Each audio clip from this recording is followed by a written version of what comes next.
जालना शहरासह हसनाबाद परिसरातून मोटारसायकली चोरून त्या फायनान्सच्या असल्याचं भासून विक्री करणाऱ्या दोघा जणांना स्थानिक पोलीस शाखेच्या पथकानं ताब्यात घेऊन तब्बल 16 मोटारसायकली जप्त करण्यात आल्या असल्याची माहिती पोलीस अधीक्षक अजय कुमार बन्सल यांनी दिली आहे। आज काय कारवाई केली?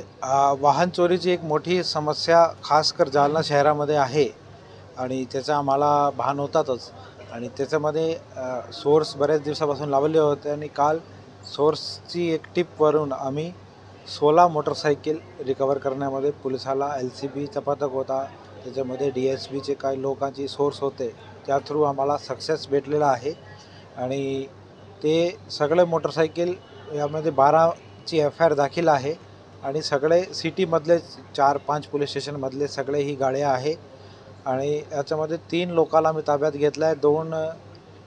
दोघाला अटक करत आहोत। एक अल्पवयीन आहे, त्याच्यावर अल्पवयीनप्रमाणे कारवाई केली जाईल आणि त्याच्यामध्ये अजून मोटरसायकल भेटण्याची आणि अजून जो इतर लोक काही इन्व्हॉल्व आहे असं आम्हाला आतापर्यंत प्रथम सूची माहिती भेटली आहे, त्याच्यावर पण कारवाई केली जाईल।